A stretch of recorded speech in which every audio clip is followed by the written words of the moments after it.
All right, welcome everybody. Welcome to a Free Thinkers Corner bookstores Meet the Author. Our special guest today is Jeff Benedict. He has quite a list of accomplishments.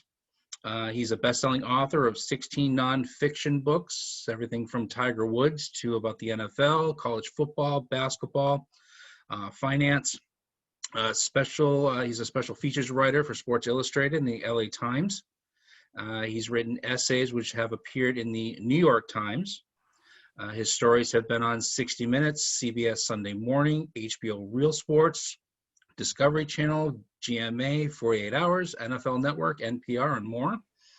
Jeff is also a TV and film producer, and his latest book is called The Dynasty, and it's about how it's all about the New England Patriots, how they were a laughingstock at one point, but thanks to Robert Kraft, Bill Belichick, and many of the team players, it became the greatest dynasty in NFL history. And so welcome, Jeff. Thank you, Chris. And thank you for hosting me tonight and this event through your bookstore, Free Thinkers Corner. In the COVID era, it's been interesting to try to get used to doing book events this way, but I appreciate independent bookstores and guys like you that are willing to do these broadcasts like this so people can participate from home. And particularly, I'm grateful to be with you tonight and talk about the Dynasty because it's such a uniquely New England story. I'm a New Englander, was born here in Connecticut and raised in New England, spent most of my life here, and was frankly a thrill for me to be able to work on this book. It's something that I thought about for a long time before I actually got to write about it. And I thought what I'd do tonight is just spend a few minutes talking about sort of the origins for doing the book and sort of what went into it. You mentioned some other books that I've written, and I think most of the titles you referred to were sports books, but I've obviously done a lot of books that had nothing to do with sports. But about almost 10 years ago, I shifted almost exclusively to sports-related topics for books, and for the most part, biographies. And my entry point with the Patriots was that I had done back-to-back biographies on Steve Young, the quarterback for the 49ers, and then Tiger Woods, the golfer. And what interested me about the Patriots project was, what is it how did they just build a dynasty that was able to outlast any other dynasty that had preceded it? And I looked at the Packers of the 60s, the Steelers of the 70s, and the 49ers of the 80s and early 90s. And clearly the Patriots have done something more extraordinary than those three franchises because they doubled the length of their winning and their period of success. And so what I was interested in doing was taking the same approach that I would as a biographer who would be writing about the life of an individual and apply that same approach to the life of a franchise or the life of a dynasty. And so in this situation, it wasn't going to be just profiling one person, but multiple people. And I really settled on the obvious three choices of Robert Kraft, Bill Belichick, and Tom Brady as the three primary drivers of the dynasty.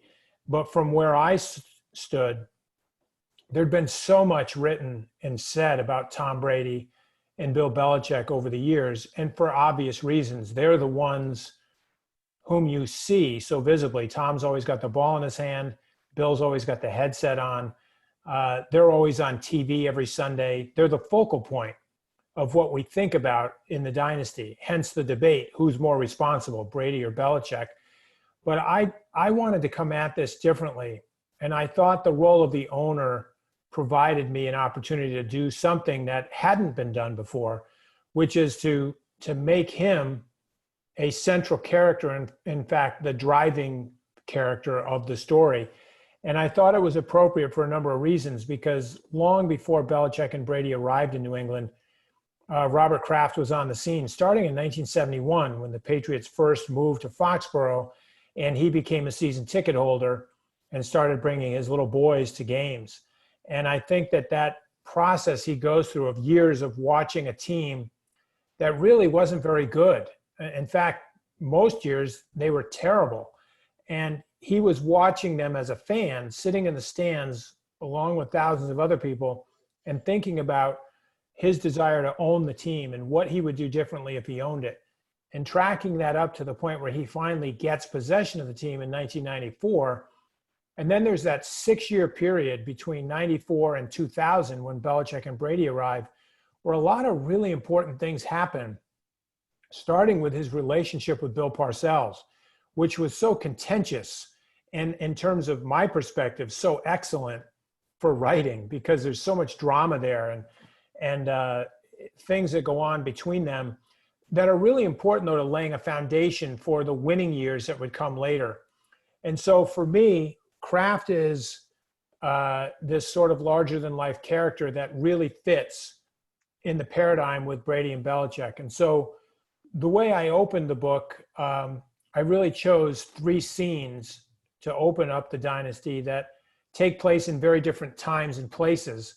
The first scene is in a hospital room at Massachusetts General Hospital, and that's in September 2001 when Drew Bledsoe is basically fighting for his life and undergoes a procedure that was really designed to stop the internal bleeding that he was experiencing from an injury he sustained earlier that day against the Jets. And when he wakes up from that procedure in the hospital at Mass General, when he looks up to his left, he sees Bob Kraft, that's what he was known at that time, Coach Belichick, and then Tommy Brady. And the interesting thing is, if you think about that moment in September 2001, Bob Kraft has never won anything. Coach Belichick has a career losing record as a head coach. And Tommy Brady has never started an NFL game. And so the idea that what Bledsoe opened his eyes to and was looking up at was the nucleus of the greatest sports dynasty of our time was unthinkable, unimaginable. But in that moment, there was a baton passing that was taking place that no one recognized at the time. Then I skipped from there to basically what is the present, 2019, when Tom Brady is standing at Gillette Stadium in his suite where his family usually watches the games and is alone looking out at an empty stadium where he has spent the last couple of decades of his life becoming a worldwide celebrity and arguably the greatest quarterback in the history of football. And he's looking out at it and asking himself, how did this all happen? And he's really wondering, how is this going to end? And this is right on the brink of what will be his last season in New England. And then I pivot one more time to a diner in Back Bay, the Back Bay section of Boston, in 1962, when young Bobby Kraft is walking into that diner around midnight with 3 college buddies. And while they're looking at the menu board, he's looking at the pretty girl in front of him in line and trying to figure out how in the world he can convince her to go out with him when she's with another guy and doesn't even know him. And within 24 hours, this scene will end with those two sitting in a car in the Brandeis parking lot, and she is asking him to marry her. It is the most unbelievable, unthinkable sort of turn of events that, you would think you might see in a Hollywood film and say, but that's just not realistic. And the reason I use that story so early in this book is because it really nicely foreshadows so many things that'll happen under Kraft's watch with the Patriots that were unthinkable and unfathomable. And I think that there's so many sort of moments and turning points in the Patriots story where you could say, A, I can't believe that happened. And B, if that hadn't happened, there probably wouldn't have been a dynasty. And so I chose to open the book that way. And once you get through that third scene in the diner, the rest of the book, as you know, is told chronologically or in sequence. But I think those three opening scenes were important to show readers that this is going to be intimate and that you're going to be in the hospital with Drew and Kraft and Belichick and Brady. You're going to be in the suite with Brady, and you're going to be in the diner with Kraft and Myra, because I really wanted readers to basically see what I saw working on this thing for 2 years, which was a remarkable opportunity for me as a writer to be able to be inside this organization and to observe it. And I think a lot, Chris, of what I did as a writer in this process was observing. I saw a lot of things that didn't necessarily require me to ask questions. And I'll just wrap up my remarks and go to questions with this last anecdote from the book. The first year that I was working on this, I shadowed different people through the 2018 season. And I got to see Robert Kraft a lot that year in different situations.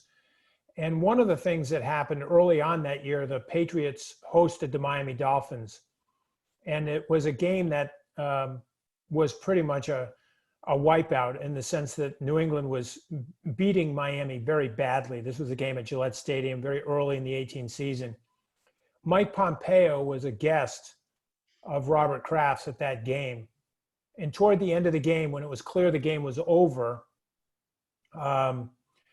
Kraft invited Pompeo down to the Patriots locker room. He was going to show him the locker room before the team came in after the game. And so I followed them down there. And I just stood sort of quietly in the corner while Kraft was showing Pompeo around. And while that was happening, the double doors that lead from the training room into the locker room kind of came flying open. In fact, one of those doors hit me because I was standing right behind them. And Rob Gronkowski came kind of, almost barging through the door. Rob didn't know that anyone was in the locker room. And clearly, Kraft didn't know that Gronkowski was in the training room. So it was like a meeting right there in the entryway. And when Rob came in, he had a big ice pack wrapped around his lower leg. And you could see through it because it was like a clear plastic. And you could see blood in the ice. And clearly, a fairly significant injury there. And Kraft asked him about it. And Rob, in typical fashion, was downplaying it. And Kraft said, well, we're going to need you next week because the next week they're going to be playing the Colts. And Kraft said to Gronkowski, he goes, they're the ones who started the whole stupid Deflategate thing. Like, we need to hammer them. And Gronkowski said, oh, yeah, definitely. You don't have to worry about that. And then all of a sudden the doors on the other end of the locker room opened and in came all the players who were coming off the field. Coach Belichick comes in. He goes right to Rob, asks him how he is, puts a hand on the shoulder. Rob says, I'm fine. Belichick says, you sure? It was just a moment where you see how Belichick does care about his players. It was a nice portal for me to just be there and sort of witness that exchange. Then the players gathered around Belichick for the Lord's Prayer. And this is what I saw. This was Josh Gordon's first game as a Patriot. And we know that he had been out of the league for a number of years because of some substance abuse challenges that he faced. He'd been suspended multiple times. The Patriots were giving him a chance. He'd come into New England, met their standards, and now he had just played in his first game and played well. And he's in the locker room, and, Tom Brady was there trying to make him feel good, support him. As they knelt for the Lord's Prayer, as Josh Gordon knelt down, Robert Kraft took one of his hands and Mike Pompeo took the other one. And then Tom Brady sort of stood behind him, right behind Gordon. And as I was sitting there as a journalist, I was thinking to myself, in fact, I noted this in my notepad. I thought, where else in the National Football League would a player in Josh Gordon's situation get to kneel down for the Lord's Prayer, being, led by Bill Belichick and holding the hands of owner Robert Kraft and the Secretary of State, Mike Pompeo, and have Tom Brady kind of hand on the shoulder behind him? Those kinds of moments, to me, don't require a lot of explaining. It's just very simple storytelling and letting the reader basically see what I see. Because if you see that, it's a portal into the uniqueness of the New England Patriots as a franchise. The things that go on around this team and in their locker room are different than go on anywhere else in the NFL. And that, to me, is why the Patriots they deserved and required a 500 or 600 page book, because what's gone on in Foxborough for the last 25 years is unparalleled. And so for me, it was a wonderful opportunity to be able to chronicle it and tell it. And it was particularly enjoyable because I'm from New England. And as a person who lived here, I thought that I could write this in a way that I really understand my audience, because I am that audience. And I think I know what New Englanders like and what they're looking for. And so it was a great opportunity for me to work on. And so with that, Chris, I'll turn it over to you and questions. Yeah, that's a very unique and special opportunity that you got to be a part of that, in the locker room and part of that organization. When did you start this project, and how long did it take to, the book finally came out, in September 1st. September 1st, right. How long did it take you to, from beginning to end? It's the fastest book that I've ever written. It took me less than 2 years. I started working on this basically in training camp in 2018. So the end of July, I really didn't get ramped up and going until the end of August of 2018. And I finished basically right after Tom Brady went to see Robert Kraft in March of this year to tell him that he was leaving. And so that was, when you really think about it, it's about 18 months. But by the time you get through all the editing and all the other stuff, it was closer to not quite 2 years. Says the book says that you did a lot of extensive interviews and extensive research. Who did you get to interview? What kind of research did you have to do for this book? What sources? I mean, from a research standpoint, one of the things I did was I read somewhere between 20 to 25 books because there've been a lot of books written about the Patriots organization or about some of the individuals within the organization. So whether it was, there've been a couple of biographies on Belichick, there've been a couple of books on Brady, there've been numerous books on the team. Then there've been guys like Gronkowski's written a book, Edelman's written a book. So I tried to read all of that. And then also I spent about a year constructing a timeline for the Dynasty. And that's a document that is, probably about 100 pages in a Word document. And it's all the key dates, moments, things that I thought were important for me to see in chronological order. And I usually do that with every book like this. I did it with Tiger Woods. I did it with Steve Young. It's a timeline of a person's life or a franchise's history. And in the end, it ends up becoming like an outline or a roadmap for the narrative.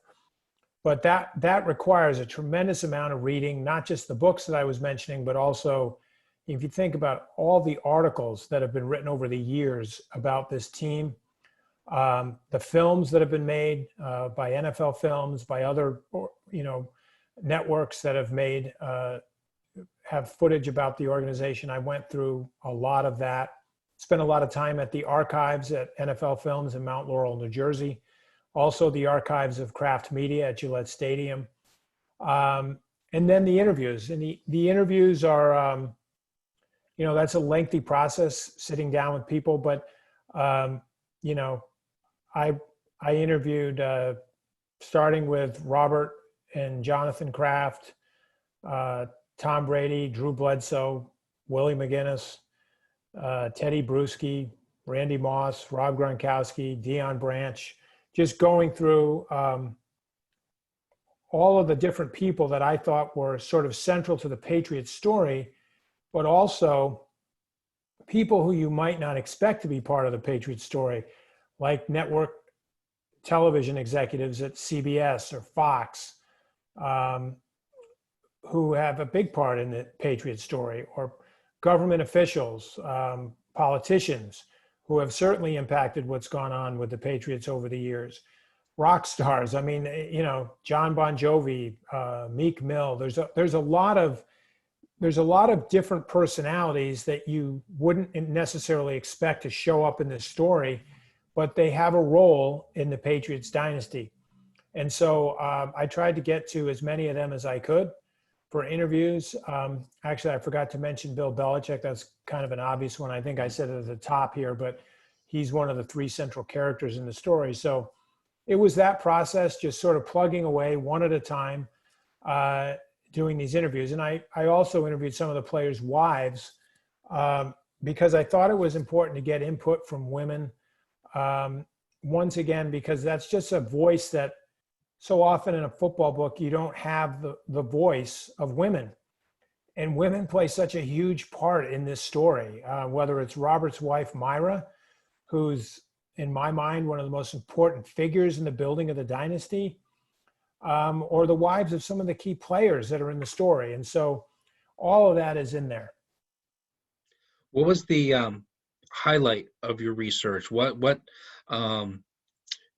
made you really excited to continue with this project? 'Cause I'm willing to bet there were times where you must have thought that, okay, do I really want to continue with this? This is really a lot of stuff. Where do I want to go with this? But then something just sprang out, be it an interview or a movie or another book, that just said, no, I want to keep going. I want to dig into this. This is really exciting. I think I crossed that bridge before I started on the project, meaning I had a number of years to think about this project before I actually got to work on it. This isn't an idea that I just, ginned up in the summer of 2018 and then a couple months later started. I'd actually contemplated the idea for years and thought about it a lot. And obviously, while I was thinking about it, I was working on and writing other books. But eventually, when it got to the point where I felt like I could finally do this, my mind was made up. So I never would have thought like, maybe I shouldn't do this. Once I got started, it was, I was pretty motivated to finish. And there were lots of things that happened along the way in the process of working on the book that just were reinvigorating and reinforced my conviction that this would be a great book to write and would be a great story that transcended football and was bigger than the sport itself. And I think just being around an organization like the Patriots, it just reinforced that all the time, because there's a feeling around this team, hard to describe, but you can physically feel it. It's emotional, it's palpable. And that 2018 season, which was the first year I was with them, obviously they went on a run that year that resulted in them winning a Super Bowl that nobody expected them to even make it to that Super Bowl. So it was pretty electrifying. And I remember being in Atlanta for the Super Bowl and being in my room after they won that night and thinking, did this really just happen? Is this really happening? Because it was just so, to me, it was the fact that the timing, that the first year I was with the team, they actually won their 6th Super Bowl, was to me almost, it was hard to wrap my mind around. What was the most surprising thing that you found in your research? If it's in the book, obviously we don't want spoilers, but did you find something that you really weren't expecting? I mean, the truth is there were it was like that almost every day, because for me, you got to keep in mind, I had never covered this team. I'm not a Patriots beat writer. I'd never been assigned to go to Gillette Stadium and cover a game. I'd never been to a press conference at Gillette Stadium. I didn't know anybody in this organization. So I was really coming in like a stranger. The only thing that I felt I really knew and had a handle on was the fan base, because I grew up here. And so I felt like I really knew and understood the fan base. But as far as the organization itself, I just went in with a very open mind, and I purposely didn't talk to the reporters and journalists, some of whom are good friends of mine, by the way, who cover this team, because I didn't want their view to affect my view. In other words, I didn't want to take their views into the process when I started. I wanted to come in with a clean slate. And so I purposely didn't call and talk to the beat writers that I know well, who have been around this team for 20 years.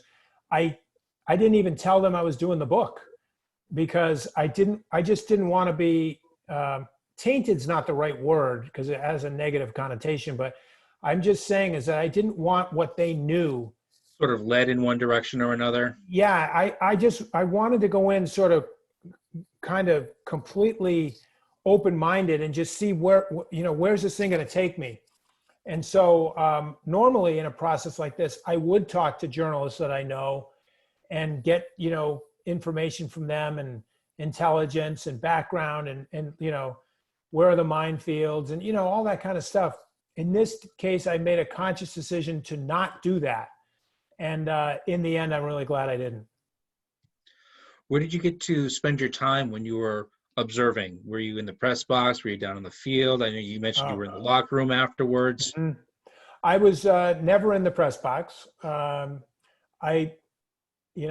always made a point when working on a book to avoid the press box. And the simple reason is that when you're in the press box with 50 other journalists or 100 other journalists, everybody is seeing the same thing because you're all looking at through the same lens.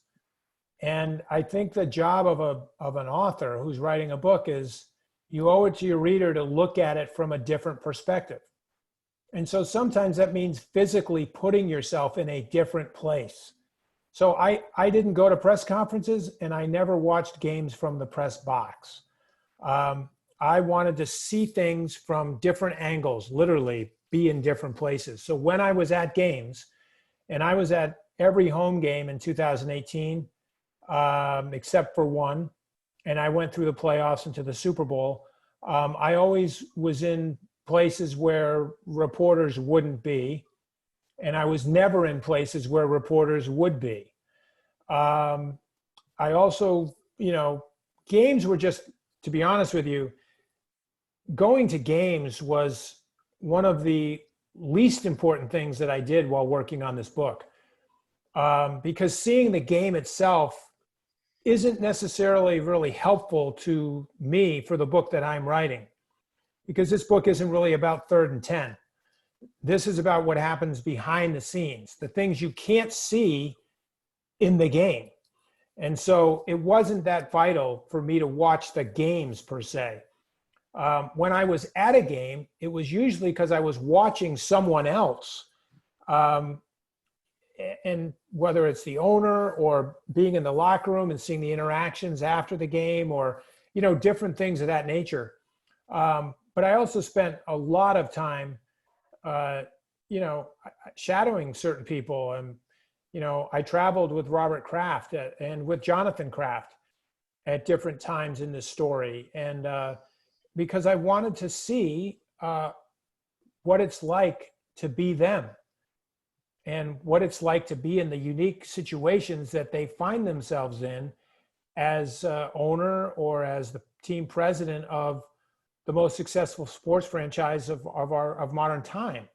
So being able to see those, I spent a lot of time in the stadium interviewing people in the front offices, going to meetings. I went to the community center and Roxbury and was there when the team was handing out turkeys and food to members of the community on a holiday, or when there was a special event for children at the stadium. I wanted to see all those different things because all of that is part of the Patriots dynasty.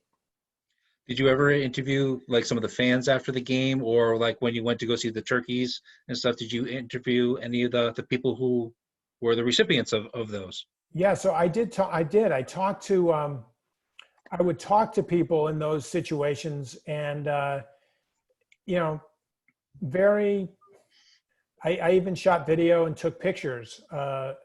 Everywhere I went, I always had my phone and inconspicuously tried to record things that I was seeing, partly because I was seeing so much that I didn't want to forget. And so it also gave me a digital diary on top of like my handwritten notes or the things I recorded with my tape recorder.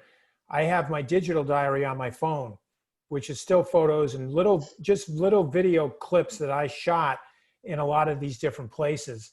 And obviously I did talk to people in all these different environments.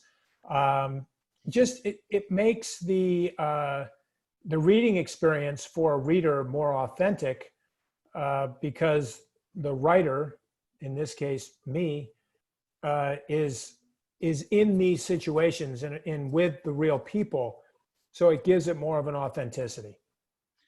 Did you ever speak with any of the opposing team players, owners, fans? Did you, even in, say, Roxbury or in the New England area, any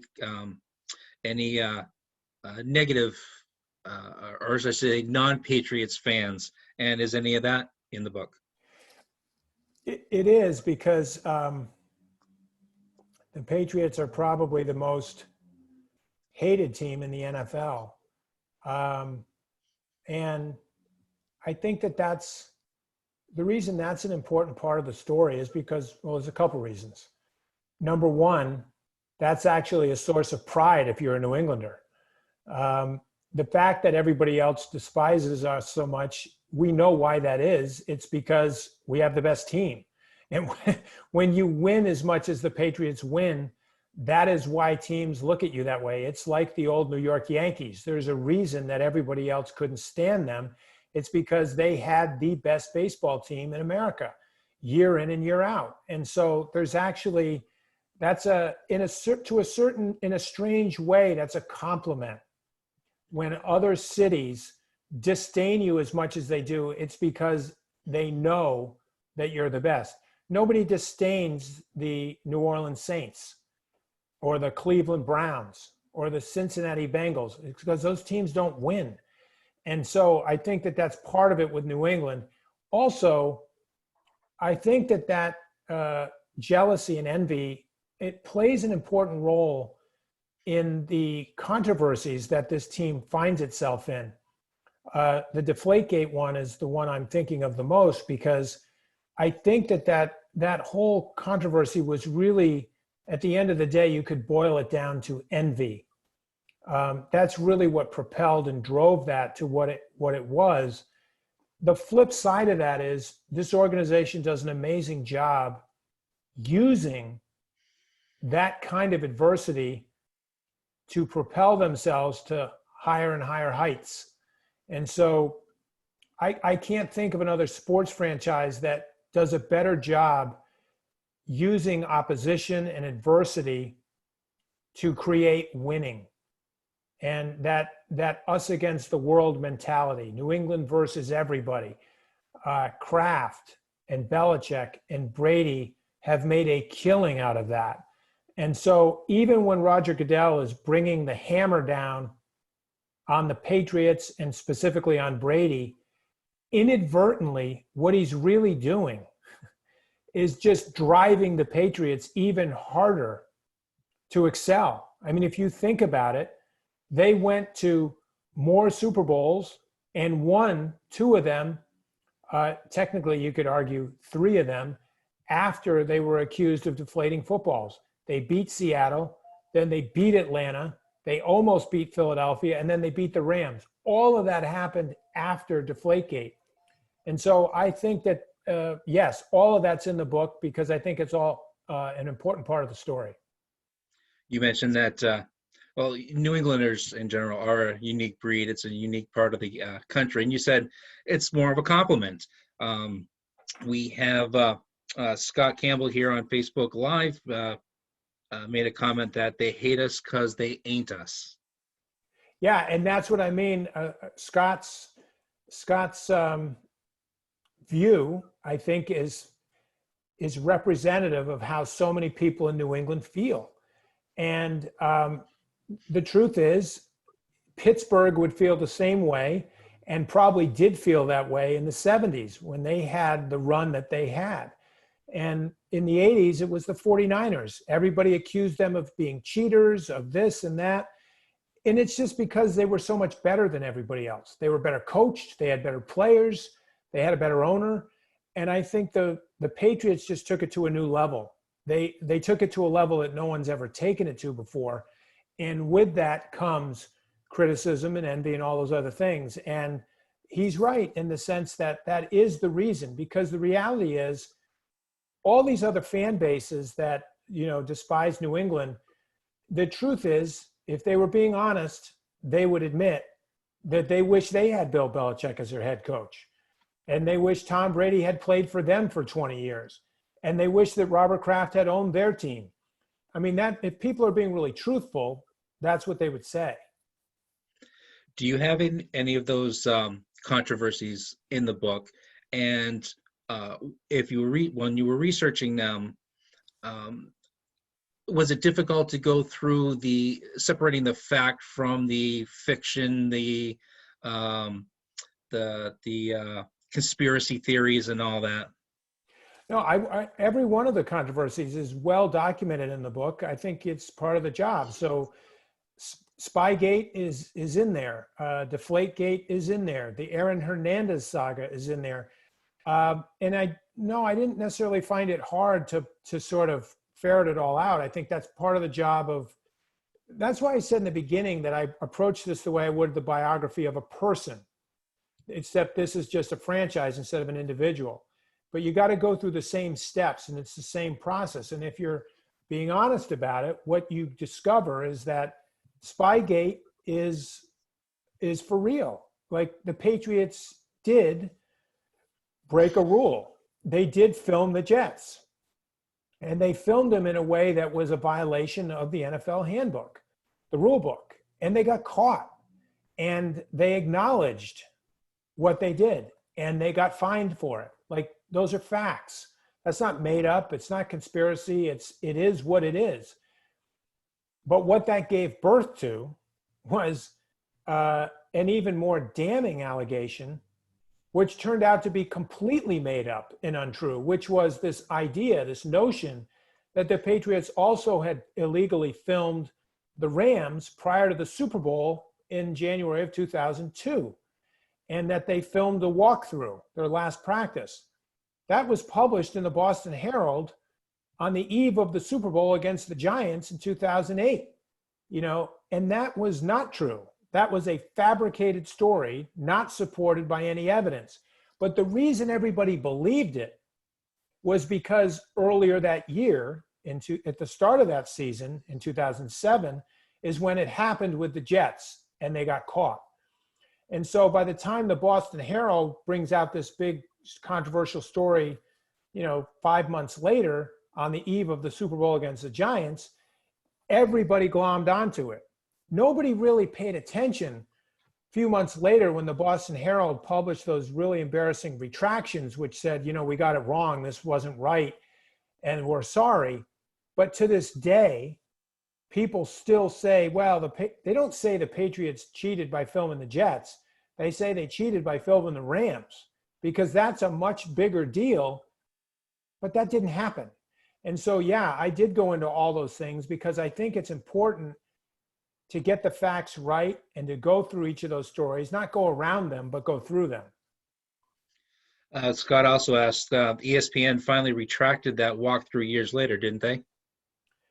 So ESPN wasn't the source of that story. It was the Boston Herald that wrote that story. ESPN, like every other media, ran with the story.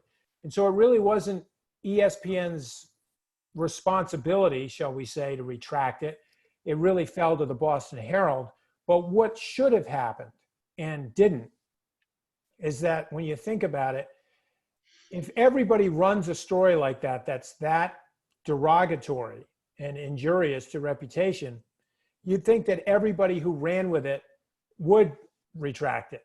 But the way it typically works in journalism is it's the media source that generates the story that is responsible for the retraction. The Herald did retract it, but nobody remembers that. What they remember is the original allegation. Okay. So John, who is watching us from Zoom, has not a question about the book, but was curious, what are the next projects you'll be working on, and any individual or team you want to write a book about? Thanks for the question, John.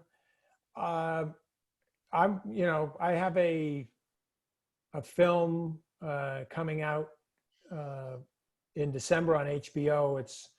It's a film about Tiger Woods. It's based on the book that Armin Katane and I wrote before I did this book. It's a film that we're really excited about. We work with some great filmmakers from Jigsaw Productions, Alex Gibney's company, and obviously a great team at HBO. And that's a big project, and it's a great thing when you see a book that you've worked on. We spent 3 years on Tiger Woods, and so to now spend another 2 years on the making of a film is certainly rewarding. I am working or starting a work on a new book, which I really don't like to say much about the books I'm starting to work on, just because I got so far to go. I'd rather talk about the one I just finished because it's actually done. But in terms of, are there other teams that I want to write about? Nothing comes to mind on that. I was interested in Tiger because he was the best in the world at what he does. I was interested in the Patriots because they are the best in the world at what they do. And, in terms of what I'm doing next, it's another book about someone who's the best in the world at what they do. And that's really what interests me. Oh, thank you, John. So do you think the dynasty can continue? Having been around Robert Kraft, having been around Belichick, of course, now Tom Brady's not around anymore.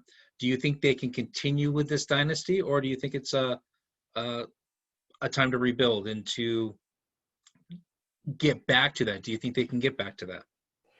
Well, I think, for my purposes as a writer and the way I framed this dynasty, it's a nucleus of three core people: quarterback, coach, owner. And that core is no longer fully intact.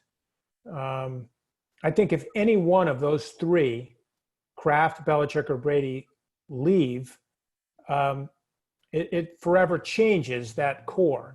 And so I think we've seen the end of an era. The Kraft, Brady, Belichick era is over because one of them is gone. Now, it's a separate question as to whether the Patriots can continue to win. I think they certainly can. I mean, they still have the best chief executive in the business, and they still have the best coach in the game. And they still have the same system and approach. They just don't have Tom Brady anymore. But I think that, and I've long thought that this organization could have won Super Bowls without, with one of those pieces missing. I just don't think they would have won 6. And so I think they can win more. I just think that we should probably all acknowledge that what we've just witnessed in New England for the last 20 years is something unlike anything we've ever seen before. And I think it's unlike anything we'll ever see again. It was a golden era in time, a golden moment that is now in the rearview mirror. But I think the organization is certainly capable of winning more championships, and I would expect that over time that they will. How do you think that COVID will play into not only the Patriots, but just the season in football and sports in general? Hard to say. I mean, I don't know anything more about that than anybody else does.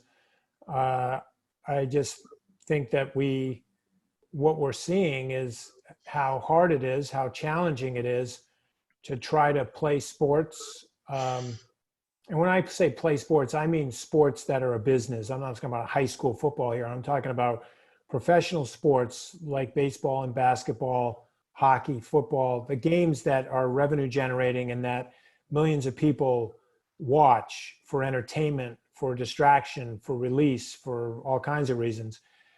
It has proved to be very challenging to continue that, but the leagues are finding a way to do it. And the NFL is now in the thick of it. They're 4 weeks into a long season. I think they're, quite honestly, if the United States government were as serious and as diligent about protocols and procedures for all that the NFL has been, we'd be in a very different place right now, and it'd be a much better place. I think the NFL has done an incredible job of, everybody is bought in, everybody's doing it. They have great tracking. The tracking system they have it's phenomenal. And like I said, if we were doing tracing like that, we'd be in a better place right now. So sometimes sports leagues, and this is one of those instances, they're kind of out in front. And so I think the fact that there have only been a few positive COVID cases through what have now been 4 weeks of an NFL season it's pretty remarkable, because they're not in a bubble. I mean, they're sort of in a bubble, but they're not in a bubble the way the NBA has been. How has this affected this book or the finishing of this book? I mean, the COVID thing all started back in February, maybe a little earlier, but definitely by March. Your book came out September. How did it, was it finished? Was it just a matter of polishing it, getting it out, getting it, distributed and stuff? Or did COVID factor into the finishing of the book? I wasn't finished by any means when COVID started here. In fact, the last scene in the book, without spoiling it, is it takes place during COVID. And so it didn't affect the way I wrote the book, because one of the nice things about being a writer, at least in the context of something like a pandemic, is I work alone in an office where there's no one else around. So I could still get up every single day through the pandemic and do what I do every day. Get up, get in my car, and go to work. And I could work 14-hour days because I was not around anybody else. I wasn't exposed to anybody, and nobody was exposed to me. I mean, writing is something you have to do in isolation. So I'm in isolation anyways, and so that didn't affect me. Where I was affected was when we published the book, because when the book came out on September 1st, there were a whole bunch of things that I could not do, and nor could any other author in the United States, that we would normally do, like go to bookstores and have to do what we're doing tonight. Right. In normal times, we wouldn't be doing this. You would have me up in Dover, and I would be in the store, and your customers would be in the store with me, and we'd be having this conversation face to face. So there were a whole bunch of things that we had to do differently in terms of the publication of the book, and then also the promotion cycle. Well, I'll say one thing: it hasn't stopped the sales of the book, though. It's done okay in the store, but I did probably be happy to hear this, that I got a call a few weeks ago from the VP of sales down at Gillette Stadium, and they ordered 50 of your books through our store. That's a great thing. Yeah. So I'm hoping they'll give me a call back, because it really has hurt bookstores, and having these in-person talks, and just having authors come in to sign books and be present, and not even do a presentation or anything, it still draws in a lot of people. And so by not having these type of events, it has hurt. So big things like that are definitely a boost. So let's come at the beginning, at the top there. I had mentioned that you had written some other books. You had mentioned Tiger Woods' book a couple of times. Um, there's one book in particular that kind of stuck out because it, the events that the book is based around, kind of influenced a little bit what my wife did. We moved to San Diego in 1993, and one of the first things we heard, which was one of the hot things at the time, was this E. coli breakout in which unfortunately killed a few people, some kids, from a restaurant, a fast food restaurant down there. And so in 2011, you wrote a book called Poisoned: The True Story of the Deadly E. coli Outbreak that changed the way Americans eat. What drew you to write that book? I mean, I'm curious about a lot of things, besides sports, that's for sure. And I was really interested in the lawyer who brought the case on behalf of the parents whose children had died in the outbreak. He was what I was really interested in, because when that outbreak happened, the outbreak, that E. coli outbreak, which started in San Diego but really erupted in the greater Seattle area, it broke out right as Bill Clinton took office in his first term. I mean, he was like president for 48 hours, and he had one of the biggest foodborne illness outbreaks in history suddenly in front of him. And the lawyer that was really at the center of representing the families that had been victimized, because almost all the victims, there were hundreds of victims, and they were basically all children. The lawyer who represented them was a young guy from Seattle who, he was a really new lawyer, kind of a novice, and he did things like a maverick. And I was really interested because he went on to become, today, he's the leading foodborne illness specialist in the world, not just in the United States, but in the world.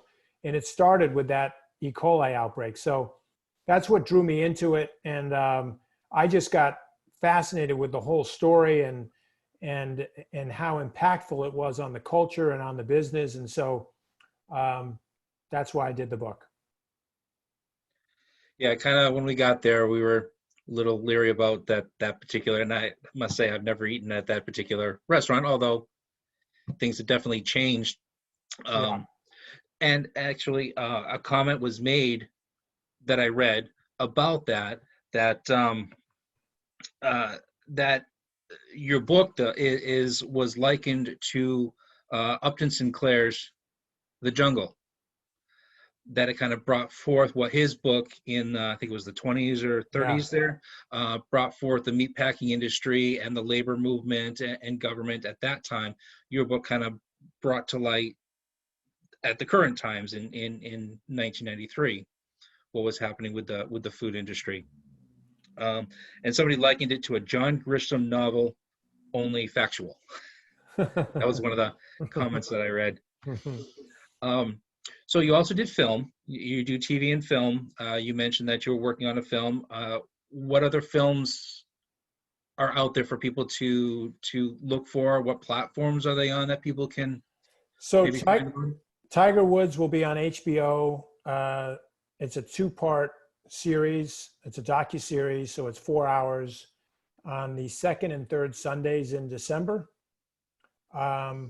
Previous to working on Tiger Woods, I produced a motion picture called Little Pink House, which came out 2 years ago. It's now, streaming, so you can see it on all the streaming services. But Little Pink House is based on the book I wrote about a Supreme Court case on eminent domain. It's a big properties rights case, but Catherine Keener and Jean Triplehorn starred in that movie, and David Crosby did the music, and that I had the time of my life seeing that book go to the big screen. It was great. I also worked with NFL Films to make a documentary film on Steve Young called It's a Football Life, Steve Young, which was great. And then I've got a few of my books that are now in different stages of production or development now for films, and one of which includes Poison, the book you were just talking about the foodborne illness. I also noticed that the Dynasty and a couple of your other books are also available in audiobook format. And they are available through one of the companies, a new company that we partner with called Libro FM. So I've definitely been promoting the book, the audiobook version too, if people want to go that route. What was it like doing the audiobook? I noticed that you didn't narrate it. So did you have a choice in who narrated it? Did they choose somebody? What do you think of the Yeah. product? I mean, I think, most of my books are available in audio, and there's only been one time where I've read the book. It's an art form to read a book for an audio recording. You really need to be trained and know what you're doing, because for people who are listening to an audiobook versus reading it, if the voice is doing its job, you're not thinking about it. If you're thinking about the voice a lot, it's because the voice is, distracting, and it's not allowing you to really be fully absorbed in the story itself. And so I typically don't read my own books. And in this case, with the Dynasty, I thought the gentleman who did read it was exceptional. The reviews of the audiobook have been fantastic, and people have loved the voice and the rendering, and he does a really good job of actually changing his voice when he's going from character to character in the story. So I couldn't have been more pleased with the audiobook. Good. Yeah, I'm looking forward to listening to it. I do have the hardcover. It's easier for me, especially at the store during downtimes, to Yeah. listen to it. That's how we get a lot of the books on the thing. So I am looking forward to downloading that.